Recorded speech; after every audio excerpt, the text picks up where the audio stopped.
Muy buenas noches, gente, ¿qué tal? ¿Cómo estáis? Vamos a hablar en el día de hoy del caso Marta del Castillo, y es que Eva Casanueva, la madre de Marta, la joven sevillana que sabemos que fue asesinada el 24 de enero de 2009 y que el cuerpo todavía sigue sin aparecer más de 15 años después, confiesa que ha mandado flores a Rosalía García, que es la madre del Cuco, justo el día del cumple de su hija. Y dijo lo siguiente: ya que tú sabes dónde está mi hija, llévale el ramo que no puedo llevarle yo. Una frase durísima que ha contado en un nuevo documental que han hecho, una nueva entrevista llamada Voces del Alma. En este caso, pues algunas madres que creo que tienen hijas desaparecidas o asesinadas, en este caso. Y es un espacio de Mi Tele Plus, y justo creo que el primer episodio, de hecho, es el de Eva Casanova, el de la madre. No, es el programa, temporada 1, es el programa número 5, el programa número 5 de este documental de Mi Tele. Yo, bueno, me lo he puesto aquí para reaccionarlo con ustedes, evidentemente. Vamos a ir parándolo poco a poco. Y en esta entrevista, obviamente, habla de la madre del Cuco, habla de Francisco Javier y habla también de la mujer, o mejor dicho, la ex mujer del hermano de Miguel Carcaño, que supuestamente le dio coartada a su ex marido. Algo que ella no perdona nunca. Ha salido, me parece que en Informativos Telecinco esta entrevista, y de ahí un poco la gente lo ha sacado y ha empezado a comentarlo un poco porque está bloqueada más que nada para gente que tenga el Mi Tele Plus, que es de esta plataforma de Mediaset. Y la verdad es que entrevista dura por las frases que he visto, por lo que han comentado en Telecinco, pero bueno, vamos a verlo, vamos a reaccionar ahora y opinamos de todos los dichos de la madre de Marta del Castillo, uno de los casos más importantes de estas últimas 2 décadas en España. Ahora sí entiendo el dolor de mi madre, aunque nunca lo digo. Yo empecé a volver a cantar canciones infantiles cuando se las tenía que cantar a mi nieta. No las cantas iguales. ¡Todos somos Marta! ¡Todos somos Marta! ¿Puede perdonar una madre cuando ha asesinado a su hija? Yo no, ¿eh? ¿Tú no has perdonado? No. No puedo perdonar a la mujer de Francisco Javier Delgado, que siendo madre le dio coartada al marido. Uf. Como esa señora puede darle un beso de buenas noches a su hija todos los días.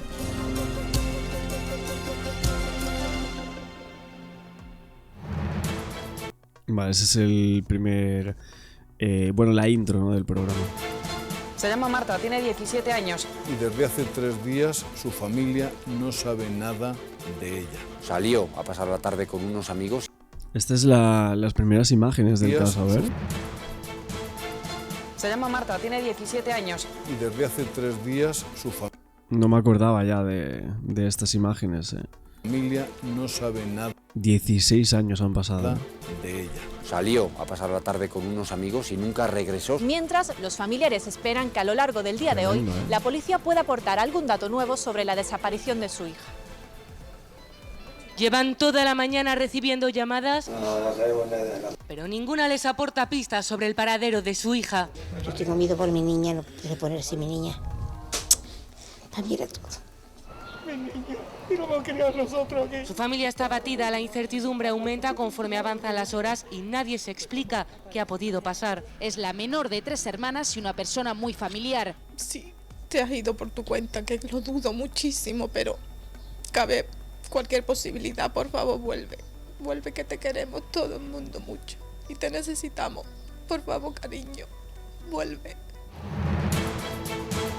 Detenido el exnovio de Marta del Castillo, la joven desaparecida en Sevilla hace 3 semanas. El joven ha confesado a la policía ser el autor del crimen. Se ayudó de un amigo para deshacerse del cadáver. Ahora que ya saben qué le pasó a su hija y quiénes son los responsables, han arremetido con dureza contra los detenidos. Que cumplan la condena máxima que se les pueda poner. Es increíble porque a los meses ya se sabía quiénes eran los autores de este hecho, y tanto tiempo después no se sabe dónde está el cuerpo. es brutal eso, ¿no? Porque hay tantas pistas, tantos detalles, se ha investigado tanto este caso, se ha buscado tanto a Marta del Castillo, que resulta tan increíble que no se haya encontrado el cuerpo ni una sola pista de dónde puede estar. Es que es realmente impresionante el cómo jugaron con los investigadores esta gente y el cómo se efectuó todo para que algunas personas de las implicadas no tuviesen ni una sola condena en este tiempo. Y que pido que cada día que pasen en la cárcel sea un infierno para ellos.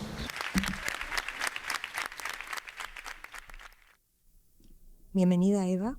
Muchísimas gracias de parte de todo el equipo de Madres Voces desde el Alma. Parece mentira, pero ya han pasado 16 años. Hay millones de personas que llevan 16 años conviviendo por la indignación y el dolor del asesinato de Marta. Y tú llevas 16 años viviendo desde que te arrebataron a tu hija. Pero no es lo mismo ver las cosas en la pantalla que sentirlas en carne propia, ¿verdad? Totalmente. Yo siempre he dicho que cuando se cierra la puerta de mi casa ya empieza la historia de la soledad, de la ausencia, el dolor. Y eso pues lo vive una en esa soledad quizá buscada para que mis otras hijas no sufran, ¿no?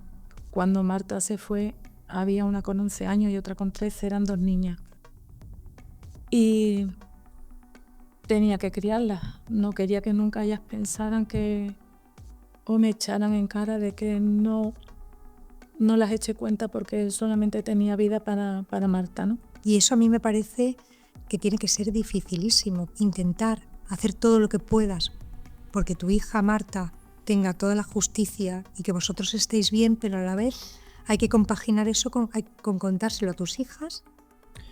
Es obvio que, a ver, este tipo de entrevistas van más relacionadas a ella como madre y lo que tuvo que suponer su vida después de la desaparición y muerte de Marta del Castillo, pero creo que también da algunos detalles con lo que hemos visto al inicio. Creo que es para analizar, por eso lo vamos a ir comentando poco a poco, esta charla de Eva Casanova, la madre de Marta, y bueno, obviamente hay algunas cosas menos significativas para el caso y que nosotros también después de esa lectura del libro de Miriam Moya, algunas cosas que quizás no estaban tan claras.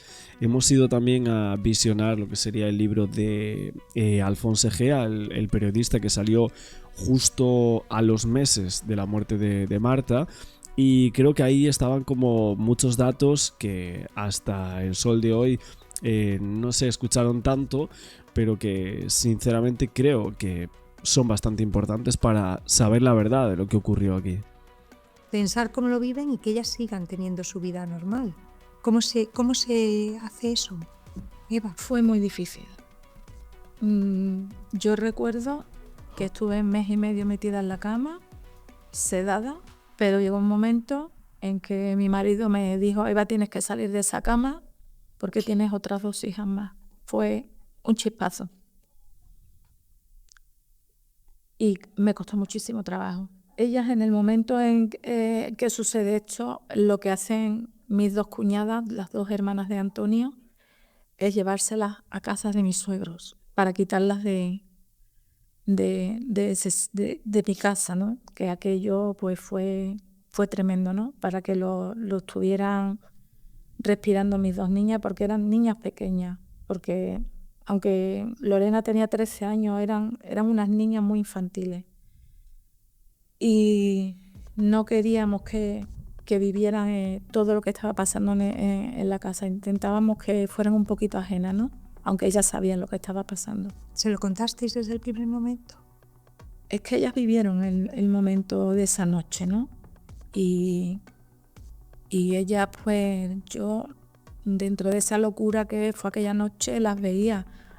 A ver, de hecho, a las hermanas de Marta del Castillo se las entrevistó en algunos programas. No recuerdo ahora si era Ana Rosa algunos programas de Telecinco salieron las hermanas hablando, o en algún documental o algo así. Asustadas, sentadas en el sofá.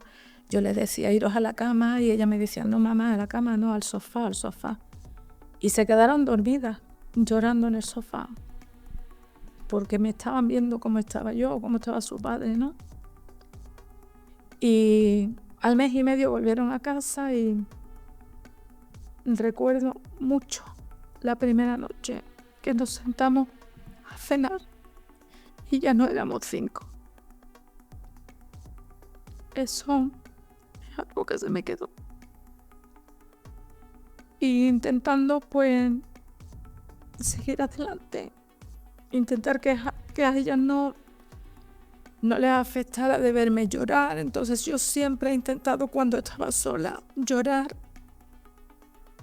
Y ellas no eran tontas, ¿no?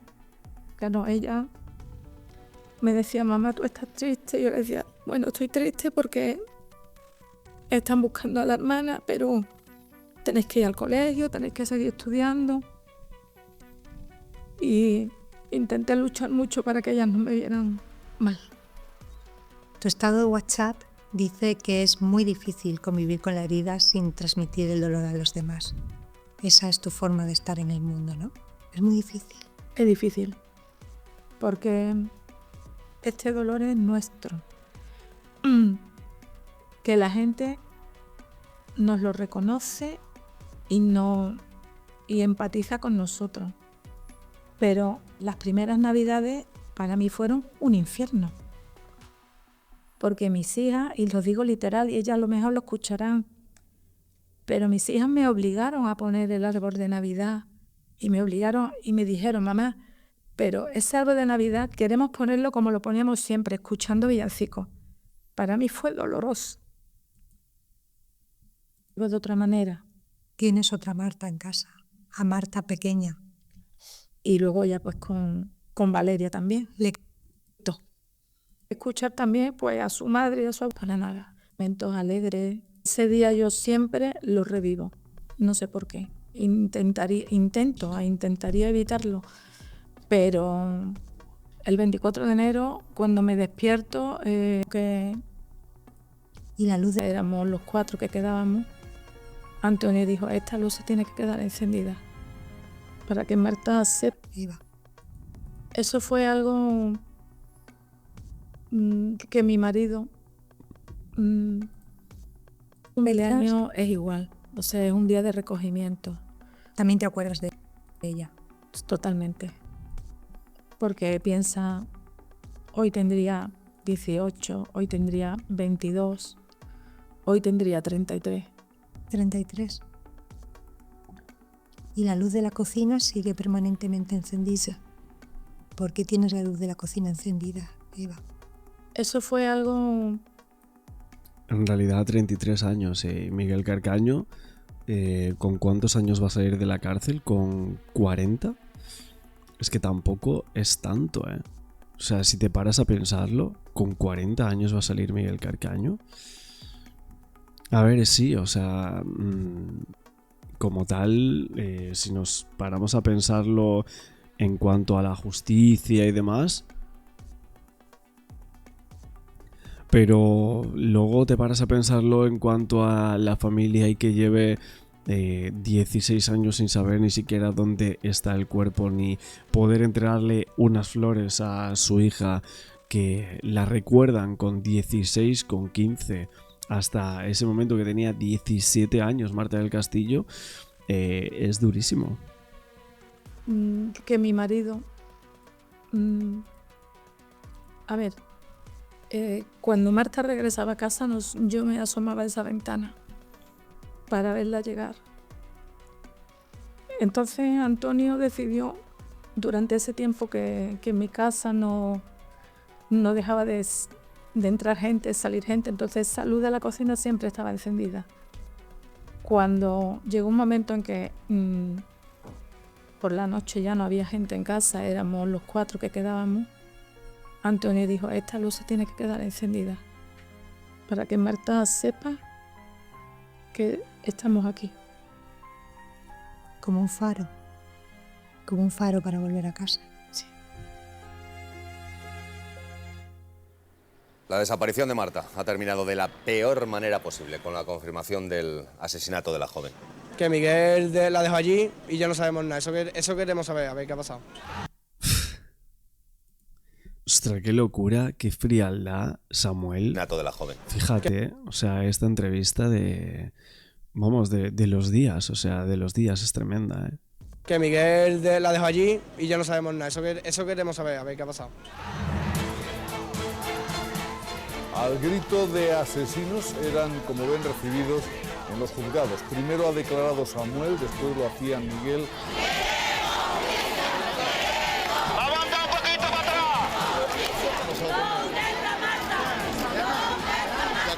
A la salida de Carcaño desatan su rabia contenida. Marta, España está contigo, España está contigo.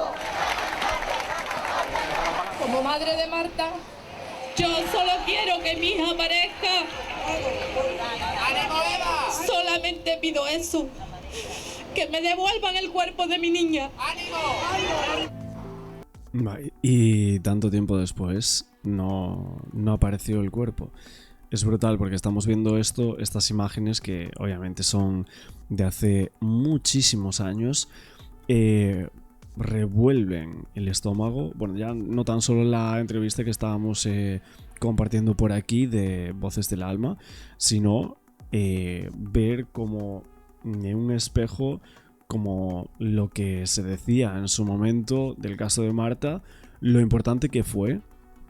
Porque el mediatismo que recogió este hecho, este crimen, no tuvo ni un solo precedente. O sea, creo que no ha habido ni un solo caso en España, aparte de Alcácer, evidentemente, de una chica que no apareció su cuerpo, que estaba desaparecida y demás, que juntase a tanta gente y a tanta importancia, vamos a decir, que le dieron a esta chica, a Marta del Castillo, y que también evidentemente se la deberían haber dado a otros casos.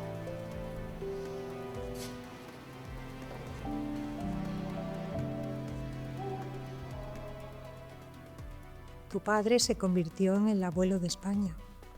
Todo el mundo veía a aquel hombre triste, pero que no tiraba la toalla, que buscaba a su nieta, que atendía a los medios de comunicación con una amabilidad. Pero tu madre, porque yo no sé si sufre más, o sea, me paro a pensar y no sé si sufre más una madre o una abuela a la vez conviviendo. Yo no lo entendí hasta que no fui abuela, porque claro, yo veía mi sufrimiento, pero no veía el del resto. Entonces, cuando yo he sido abuela, me he dado cuenta de lo que tuvo que sufrir mi madre, porque ella había perdido a una nieta y veía consumirse a su hija. Entonces, ahora sí entiendo el dolor de mi madre, aunque nunca lo dijo. ¿Nunca lo dijo? No. Lo que sí está claro en toda vuestra historia es una presencia familiar fortísima. En el primer mes vimos siempre a tu hermano Javier, que hizo las labores de comunicación, que salió hablando de portavoz de la familia. Pues él le duele, pero claro, la vida tiene que seguir. Lo que intentamos es proteger mucho a mi padre. Él le riñe mucho a mi padre porque todo lo que él quiere hacer, todo lo que hace manifestaciones, le decimos, papá, eso te pasa factura. Es verdad que el abuelo de Marta del Castillo es que no para. O sea, literalmente está muy metido. Y fíjate la edad que tiene. Y, por ejemplo, en Facebook yo lo he visto compartir un montón de cosas.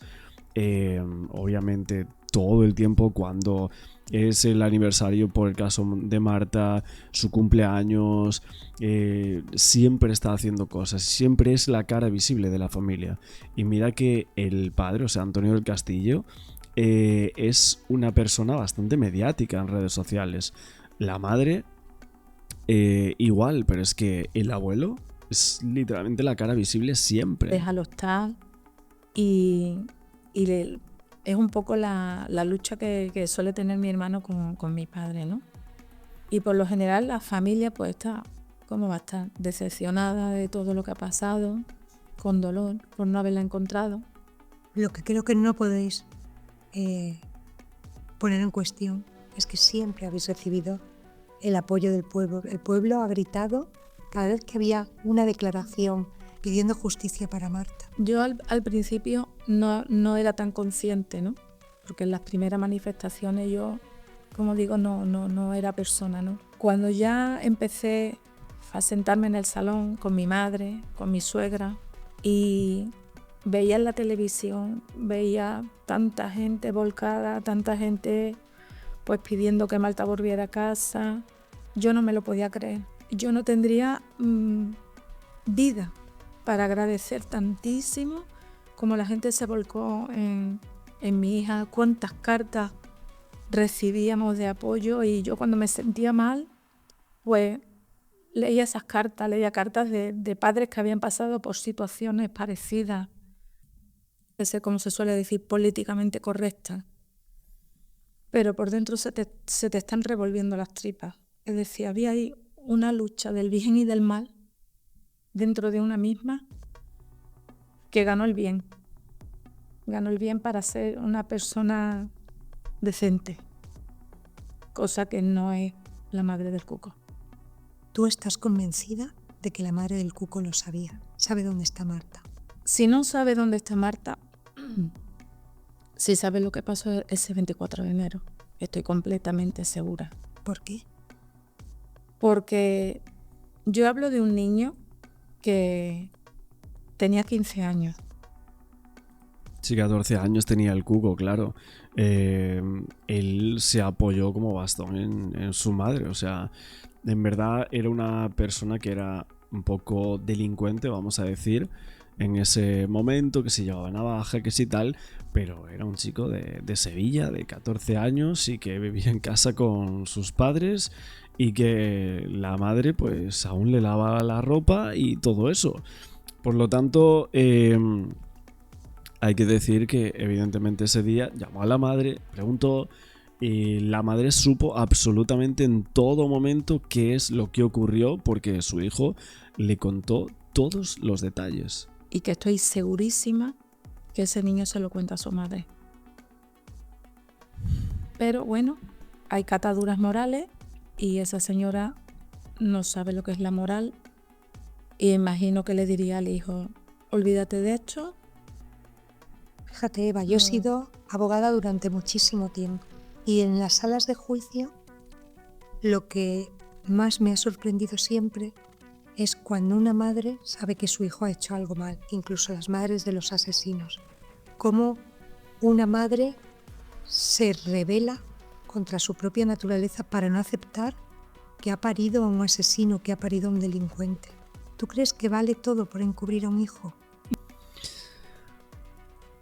Pero es que tampoco, en este caso, es que no es lo mismo ni siquiera. O sea, y esto ni siquiera defendiendo a la madre del Cuco, ¿no? Porque hay que darse cuenta de que supuestamente el Cuco llega allí, un chico de 14 años, al parecer, según dicen, lo amenazan.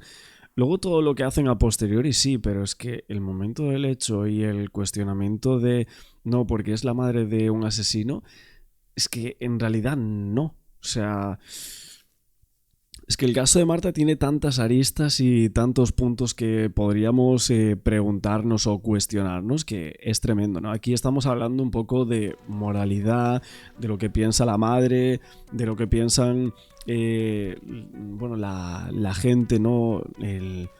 Popularmente hablando del caso de Marta del Castillo. Pero luego es cierto que tenemos otros vídeos donde vamos analizando el caso, los horarios y todo eso, que me parece también determinante a la hora de ver lo que ha sucedido, a qué hora sacan el cuerpo, quiénes lo hacen, quiénes están dentro de ese piso, por qué no son condenadas ciertas personas, como Samuel Benítez. Estuvo allí Samuel esa noche, ayudó en algo en la consecución de hacer desaparecer ese cuerpo. En este caso le buscó una coartada la expareja de Francisco Javier al propio Francisco Javier. Yo obviamente aún me hago muchísimas preguntas de este caso. a día de hoy. Creo que no sé si van a tener respuesta, pero vamos a seguir viendo más cosas ahora. Corría el año 2009 y había varios abogados que llegaban al caso Marta del Castillo, donde sabían que el terreno que pisaban era inestable, que no había forma científica de demostrar a qué hora había fallecido Marta del Castillo y que por lo tanto algunas de las coartadas no podían ser férreas, y eso era lo que estaban dispuestos a probar. Los detenidos querían demostrarle al juez dónde y con quién estaban la noche del 24 de enero de 2009, porque ellos no pudieron colaborar en el crimen de Marta.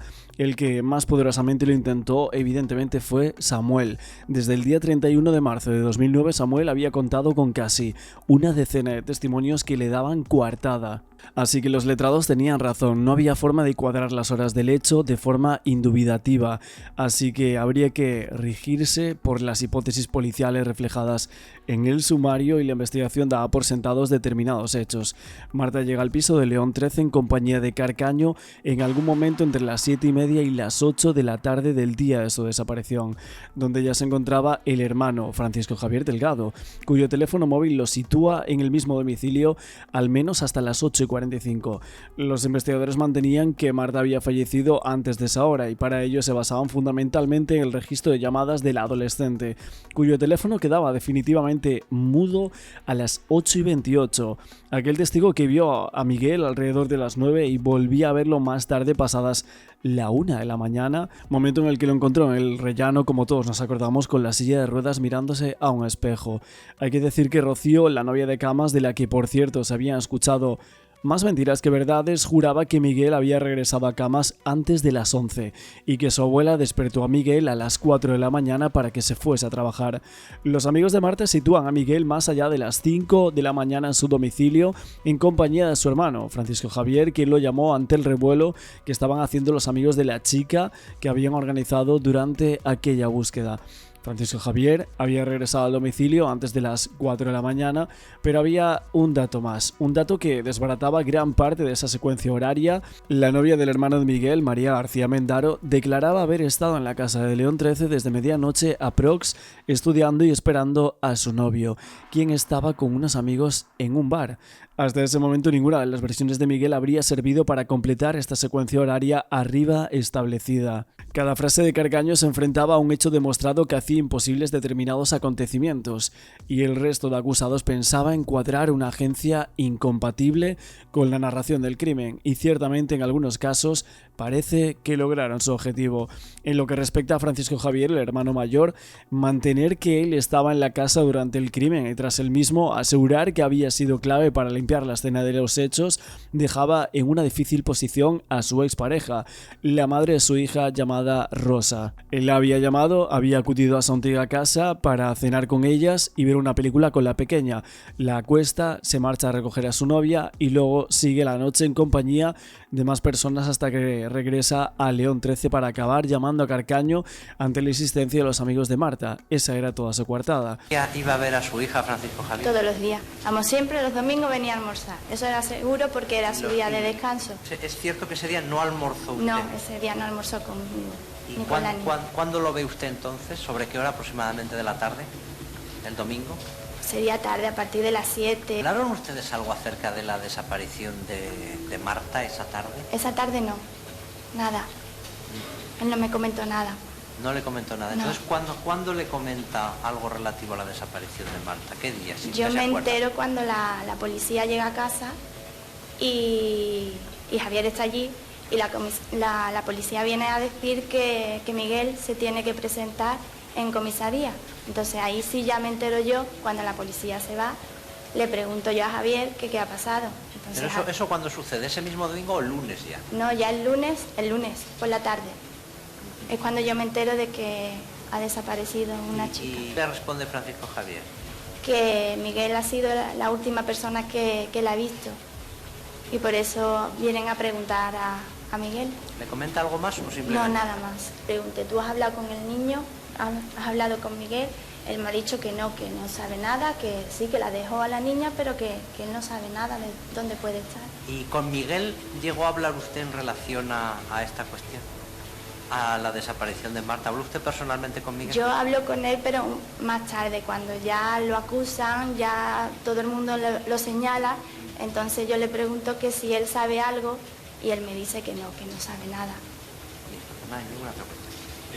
¿Cuál fue la reacción de Francisco Javier en el momento en que se enteró que habían detenido a Miguel? Se vino abajo, no se lo esperaba. Por otro lado, Mendaro, la novia de Francisco Javier, nunca supo explicar cómo su teléfono la situaba lejos del piso de su novio, mientras ella juraba haber pasado allí prácticamente toda la noche estudiando o durmiendo. La chica jura que estuvo estudiando, que no vio a Carcaño, pese a que un testigo lo sitúa allí de forma indubitativa sobre la 1:30 de la madrugada y que nada escuchó de los intentos del padre de Marta y sus amigos por saber si había alguien en ese domicilio desde la 1 de la mañana. Si había mentiras en las palabras de María, eran demasiado evidentes como para mantenerlas de manera tan descarada. Pero es increíble como al fin y al cabo Francisco Javier y María García Mendaro parecían comparsas en este caso. Nunca fueron mencionados por Carcaño en ninguna de sus declaraciones hasta la última. No existían pruebas científicas que lo relacionasen con los hechos, así que los investigadores tenían que centrarse en Samuel y el Cuco. El primero se había esforzado en sobremanera para explicar a su abogado con todo lujo de detalles los movimientos que realizó la noche del 24. Y una vez repasados los testimonios de las personas que lo acompañaron, quedaba muy poquito espacio para relacionarlo con el crimen, siempre basándonos en la hipotética secuencia de hechos manejada por los investigadores, y es que Benítez tenía de su parte una baza fundamental. Esta era Estefanía, la novia que había declarado ante los investigadores a mediados de febrero y había ofrecido un relato completo de lo que ella y su novio, Samuel Benítez, hicieron esa noche del 24 de enero. Así las cosas, la joven pareja de Samuel y Estefanía estuvieron con varios amigos en una fiesta. Estefanía dio nombres, horas, lugares y así llegó hasta las 9 de la noche, y en ese momento la chica dejó a su novio en una hamburguesería donde él tendría que esperarla mientras ella iba a su casa para arreglarse de cara a seguir con la fiesta por la noche. ¿Podría Samuel haber aprovechado que Estefanía la había dejado para acudir en ayuda de su amigo Miguel Carcaño? Podría haberlo hecho si hubiera dejado a Samuel solo, pero es que Estefanía lo dejó acompañado de Alba Reyes, otra Estefanía que se llamaba igual, y un tal Carlos. Todos se despidieron de ella y quedaron en verse más tarde en un bar, y ella los avisaría al llegar, y lo hizo sobre las 11:30 de la noche. Llamó a los móviles de su amiga y de Samuel, la llamada se le devolvió su novio desde el teléfono de la amiga, y Samuel salió a buscarla a la puerta del bar. Hablaron sobre la cena, una cena que a Samuel le había pagado Reyes, y a Estefanía no le extrañó. Sabía que su novio estaba tieso y que esa noche no podía pagarse ni la hamburguesa que había cenado. Al pub llegaban varios amigos más, Sergio, Manu, Aroa, con quienes la pareja dijeron que estuvieron hasta la 1:30 de la madrugada, y hasta ese momento Estefanía recordó ante la policía que su novio Samuel recibió una llamada, le atendió, salió del local y al regresar les dijo a todos que su amiga Marta del Castillo no había regresado a casa. Hubo más llamadas y en alguna ocasión a Samuel le decían que había personas del entorno de Marta que estaban intentando localizar a Miguel Carcaño, pero que este no daba señales de vida. Como Samuel no podía llamar a su amigo desde su teléfono, le pidió a Estefanía que lo hiciese por él, y ella por fin logró localizar a Carcaño, quien le dijo que estaba en casa de su novia en camas. Estefanía le pasó el teléfono a Samuel, quien esta vez no salió del local y habló con Carcaño en presencia de sus amigos. Cuando colgó, les dijo a Miguel que había dejado a Marta en su casa a las 9:30. La pandilla seguía junta hasta las 2:15 y Estefanía y Samuel se despidieron de sus amigos. La chica dejó a su novio en la parada del autobús y Samuel se va a Sevilla. En torno a las 3 de la madrugada, Samuel estaba en las puertas de la casa de Marta en compañía de más amigos de la joven y de la familia. Claro, realmente aquí hay que ir por partes. Es plausible que Samuel Benítez pasara por León 13 antes de llegar a la casa de Marta para ayudar a su amigo Carcaño y al Cuco a deshacerse del cuerpo de la joven sevillana. Podría ser, con prisas y con cuidado de que nadie los viera, y además con la suficiente sangre fría como para ponerse delante del padre de Marta y sus amigos sin que levantase la menor sospecha. Pero eso no era lo preocupante, sino el hecho de que la novia de Samuel y 9 testigos más lo situaran durante toda la noche y parte de la madrugada en Montequinto junto a ellos. Y Samuel en su primera declaración dijese que antes de las 10 de la noche había ido a casa de Miguel después de que éste lo llamara para ayudarle con un marrón. ¿Habría un montón de adolescentes dispuestos a mentir a la policía por su amigo?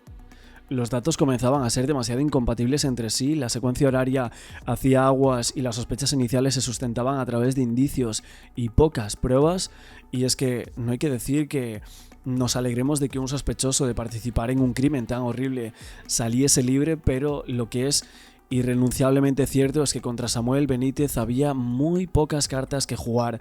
La acusación de Miguel, que luego corrigió su propia confesión, incomprensiblemente refutada por varios testigos, y el indicio que suponía su clara exposición pública poco antes de ser detenido. Cierto que estuvieron ustedes juntos en un cumpleaños el día 24 de... Sí. ¿Hasta qué hora estuvieron ustedes allí? Sobre las 7:30 por ahí fue cuando salimos. ¿Se marcharon ustedes juntos? Sí, con más amigos. Pero ¿no es cierto que se quedaron ustedes solos? Sí, eso fue después, porque cuando terminamos el cumpleaños llegamos a un punto que unas amigas se fueron para su casa y nosotros nos quedamos mientras ellas se vestían y se duchaban en su casa. ¿Sobre qué hora se quedaron ustedes solos aproximadamente? 5 minutos después de que nos fuésemos del 8 menos cumple. cuarto, quizá. Aproximadamente, no le puedo asegurar seguro. ¿Recuerda usted hacia dónde fueron, qué hicieron en ese tiempo? ¿Nosotros? Solos, cuando ustedes estaban solos. Sí, fuimos al parque de Los Pinos, en dirección al parque de Los Pinos, pasamos por ahí. ¿Hasta qué hora estuvieron ustedes en el parque de Los Pinos? Pues sobre las 9 y algo bajamos, porque llevaba mucho tiempo mis amigas sin llamarnos ni nada, y fuimos dirección supuestamente donde iban a cenar. ¿No es cierto que usted acompañó a Samuel hasta la hamburguesería Uranga? Sí. ¿Y es cierto que llegaron ustedes allí aproximadamente sobre las 9:15? Sí, aproximadamente, no le puedo asegurar. ¿Y es cierto que usted dejó allí a Samuel? Sí. ¿Y usted qué hizo? Yo después de dejarlo con mis amigos regresé a mi casa. Eso le iba a preguntar, ¿lo dejó usted con sus amigos o entró solo Samuel? Sí, lo dejé con mis amigos. ¿Llegó usted a hablar con sus amigos? Sí, entramos en la hamburguesería y lo dejamos allí. Bueno, lo dejé yo. ¿Insiste usted que sería esto las 9:15? Aproximadamente sí, no le puedo asegurar. ¿Y cuándo vuelve usted a ver a Samuel otra vez de nuevo? Lo volví a ver cuando regresé de mi casa, serían las 11:15 por ahí. ¿Ustedes del pub? Pues salimos sobre las 1:30, cosas así. ¿Pudo ser algo antes? No le puedo poner en pie, es que sobre la 1:15, 1:30, no le puedo poner en pie. Bien, ¿usted se fue con Samuel? Sí. ¿Juntos los dos? Sí, ¿Iba no. alguien más con ustedes? ¿Qué? ¿Iba alguien más con ustedes? No, fuimos los dos y nos encontramos unos amigos después, Alba y Aarón. ¿Y recuerda usted dónde se los encontraron? Me refiero si la Sí, discoteca está en sobre- este sitio muy cerca, muy lejos. Sí, fue cerquita, por la esquina de los pubs. ¿Estuvieron ustedes quizá hablando con ellos? Sí, estuvimos hablando. ¿Recuerda usted aproximadamente cuánto tiempo? Pues una media hora o 3/4 de hora. ¿Usted vio materialmente subirse a Samuel al autobús? ¿Mm? ¿No Sí. es cierto que Samuel no tenía dinero? Sí, yo le presté dinero ¿Para qué le prestó dinero? para el autobús, porque no tenía dinero, vamos. Y anteriormente, en la hamburguesería, mis amigos también le prestaron dinero para cenar. Después de esto, es decir, al día siguiente o días posteriores, ¿ha visto usted a Samuel? No. ¿No lo volvió a ver más? Después Sí, de después lo ocurrido, sí. del día Lo vería 24. un par de fin de semana, no lo vi mucho, vamos. Lo curioso también es que no era una, sino tres las personas que habían visto a Miguel Carcaño aquella noche con la silla de ruedas en las inmediaciones de León 13 a la misma hora en la que María García Mendaro juraba estar estudiando psicología en la escena de los hechos. 3 testigos. Aquí pilló a todos por sorpresa. Siempre se habría albergado la duda de si el vecino podría o no haber errado en las horas en las que vio a Miguel Carcaño, porque acordarse de una hora en concreto es bastante complicado, pero 3 personas parecía complicado. Todo esto para colmo encajaba por primera vez con una versión plausible del crimen de Marta. Miguel podría estar a esa hora en León 13 porque su novia Rocío y su familia se negaban a asegurar que estuvo en la casa desde que se fue a dormir hasta que la abuela lo despierta. Asimismo se cree pudo haber salido Miguel Carcaño de Camas en moto para deshacerse del cuerpo de Marta y regresar antes de las 4 de la madrugada. Parece que sí. Esta versión para colmo no era incompatible con que el Cuco participase o no en los hechos. Si no lo hizo, si Miguel lo acusó en falso, era comprensible que él y solo él se ocupara de limpiar las pistas del crimen. Incluso podía darse por bueno el hecho de que él y solo él se responsabilizase de los horribles actos de su amigo menor de edad para librarle de semejante trance. Pero también hay que preguntarse una cosa, ¿acaso Miguel Carcaño ganaba algo no contando que se marchó desde Camas para deshacerse del cuerpo? Parece que no excesivamente. Desde el punto de vista procesal, el agravante no era muy relevante si atendemos a la gravedad de los hechos que precedieron a deshacerse del cuerpo.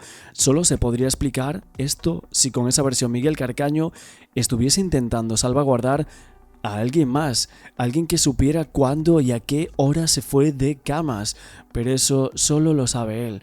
Y aquí entra en juego María. Para empezar, sí, una llamada la situaba en León 13, pero otra de aquella misma noche no lo hacía. Ella juraba no haberse movido del piso, así que el juez dejó claro que podría existir una duda razonable sobre la fiabilidad y exactitud de las localizaciones de las llamadas a través de esos repetidores telefónicos. Así que, si estuvo en la casa, Miguel Carcaño entró, cogió la silla, cargó en ella a Marta, la arrojó a un contenedor, regresó con la silla, se marchó y ella no se enteró de nada. Después de aquellas entrevistas en varios programas de televisión aparecía la menor, en este caso era Rocío. El caso es que Rocío se había colocado en el centro de la atención, no solo mediática sino también jurídica y policial. Esta chica de 14 años, la última persona que vio a Miguel Carcaño antes de que él se marchase para encontrarse con Marta del Castillo, y fue quien lo vio nada más llegar después de los hechos. Pasó la noche con él, vio la ropa que vestía y fue testigo de sus movimientos los días posteriores. A Rocío le acompañaba también una interesante presencia de testigos complementarios, ya que en esa humilde vivienda de Camas se encontraban también su madre, su abuela, la pareja sentimental de su madre y otros dos familiares. Y es que Camas y esa casa se volvía fundamental. Pese a que la novedad ya se había instalado en los juzgados, la actividad policial continuaba siendo frenética y había muchísimos frentes abiertos. Ya había declaraciones inculpatorias de los 3 detenidos en las que confesaban hechos, pero la grandeza del sistema penal se basaba en que una confesión nunca puede ser la única prueba válida para sacar adelante una condena. Así que había que obtener todas las pruebas necesarias para sostener la acusación. Había que revisar a fondo la casa de Miguel y había que hacer lo propio con la de Camas. Ahí había decenas de testimonios que tomar, revisar, vehículos cercanos a los 3 acusados que inspeccionar, pinchazos telefónicos, pruebas de laboratorio. Además, Francisco Javier, el hermano de Carcaño, seguía en jefatura y habría que ver qué datos iba a aportar en aquel momento y cuáles podían ser útiles para la investigación. Para colmo, evidentemente la búsqueda en el río continuaba sin dar resultados. Javier Casanova, el tío de Marta del Castillo, en unas declaraciones en el año 2009 habrían dicho que habían sido horas como muy complicadas, que se empezaba a ver el final del caso, pero que estaban muy cansados. Imagínate, 16 años después. Pero hubo un momento en el que dijo: fíjate, si teníamos claro que Miguel estaba detrás de todo esto y los otros 2, pero aún queda mucha más gente. Le preguntaron a qué se refería y decía: hombre, a nada en concreto, pero nos hemos ido enterando de lo que han declarado. La familia con la que vivía tiene que haber notado algo, tiene que haber visto algo. Y es que era lógico que pensaran en eso. El primer relato de Miguel Carcaño llevó inmediatamente a los investigadores a solicitar certificados de empadronamiento al ayuntamiento de Camas. Querían saber quiénes eran los habitantes de aquella casa para hablar con todos los que aquella noche pudieran o no estar presentes en la llegada de Miguel, quien por otra parte negaba haber llamado o hablado absolutamente de nada relacionado con el crimen y con su novia Rocío.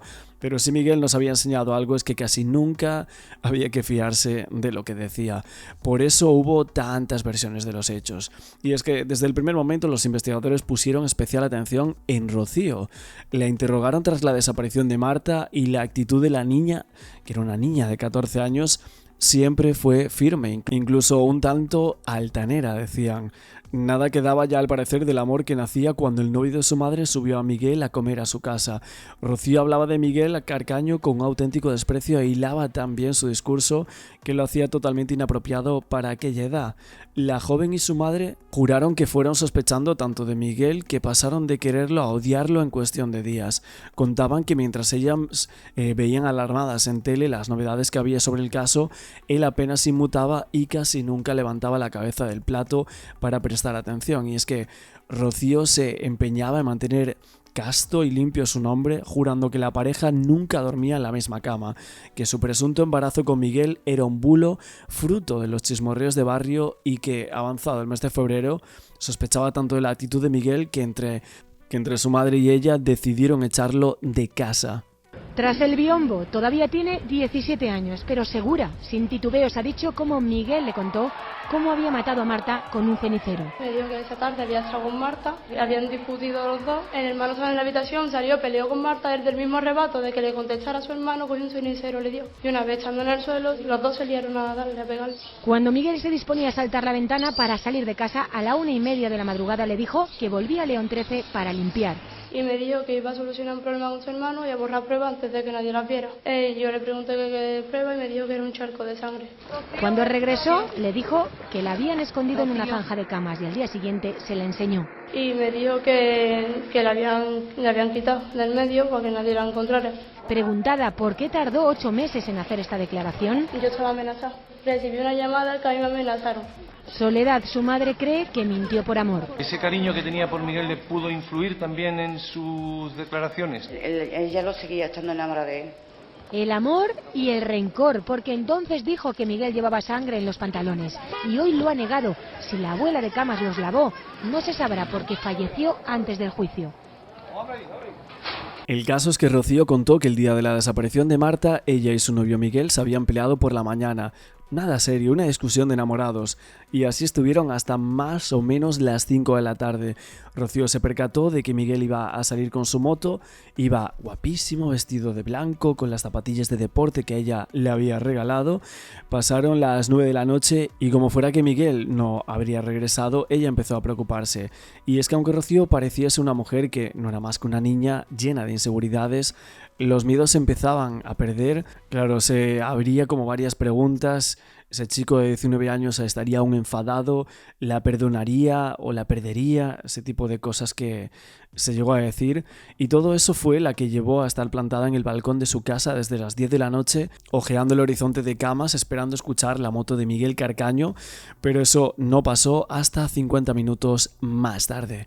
Cuando estaban a punto de dar las 11 de la noche, Miguel entró en la casa y ella decidió que le iba a poner un poco cara la reconciliación. Por lo que dijeron, en este caso, la abuela recibió a Miguel Carcaño de forma genética y ahí la anciana se encargó de su ropa, de que cenara, de que al hombre no le faltase de nada. Rocío le juró a la policía que no lo notó ni más ni menos raro, que sabía que al día siguiente entraba a trabajar a las 5 de la mañana y que por eso se iba a acostar muy pronto, y poco a poco la situación fue relajándose en casa y el enfado inicial se diluía poco a poco. Rocío quiso dejar muy claro que ella y su novio dormían en la misma habitación, pero nunca en la misma cama, y explicaba cuánto le molestaron aquella noche las muchas llamadas que recibió el teléfono de Miguel Carcaño, con una melodía que tenía Rocío, que prometió que se durmió y que lo siguiente que recuerda es a su abuela despertando a Miguel Carcaño a eso de las 4 de la mañana. La policía insiste mucho en que Rocío recordara qué ropa llevaba puesta esa noche Miguel y qué era lo que había hecho con ella.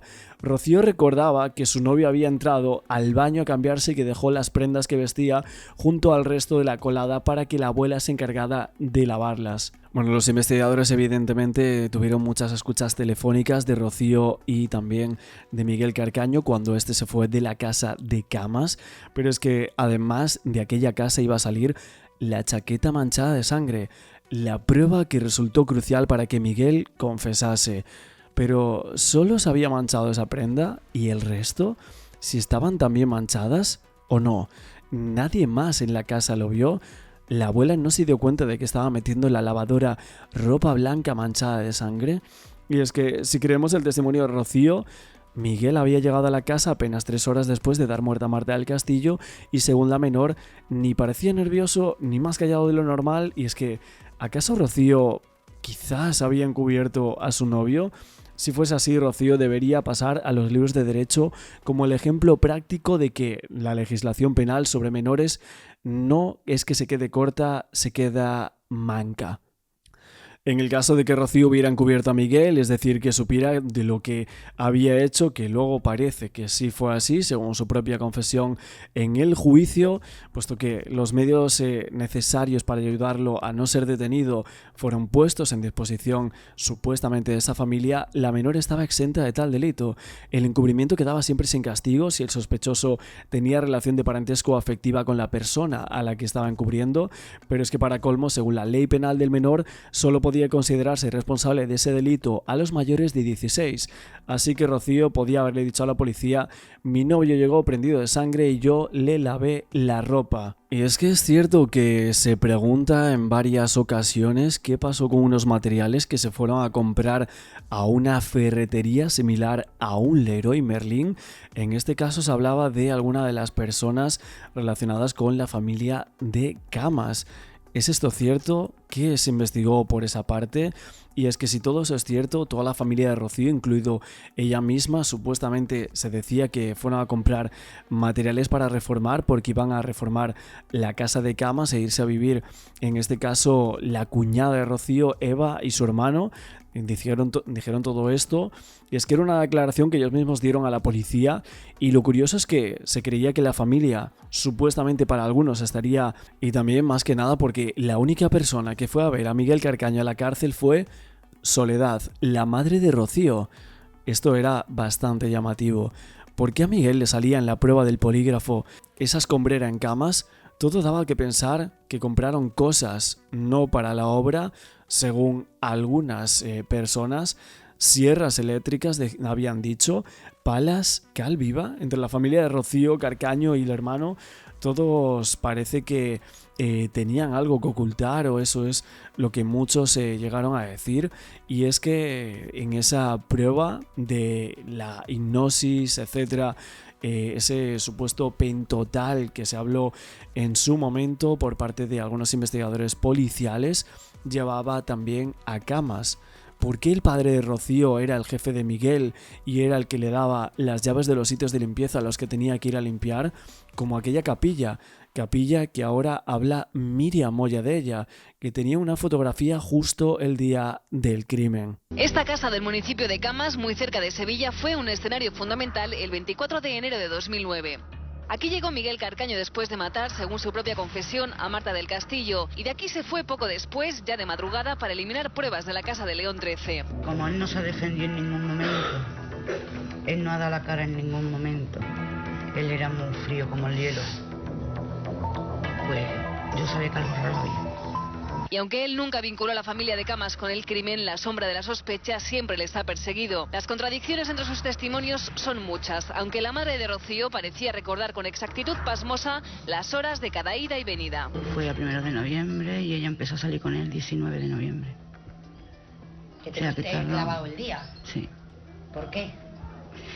Porque yo para la fecha soy de las que me acuerdo de una fecha a la otra, y sé cuando él entró aquí, sé cuando él empezó con ella, puesto que también mi hija me lo dijo. Soledad Gómez llegó a ser detenida como presunta encubridora, y su madre, la abuela de Rocío, recientemente fallecida, estuvo imputada por lavar la ropa de Miguel manchada con sangre de Marta, eliminando así pruebas fundamentales. Datos aparentemente casuales, pero que quizá no lo sean tanto. La noche del 24 de enero él se fue por la tarde, no se fue por la noche. Verá, yo es que no estaba aquí porque mi hijo ya hace 2 semanas que cogió una casa de alquiler, y entonces nosotros le hemos estado pintando y arreglándola. Y ese mismo día le dieron las llaves. Entonces mi hija, Rocío, con mi hijo mayor, fueron allá a tomar algo de Continente o no sé, un mercado grande.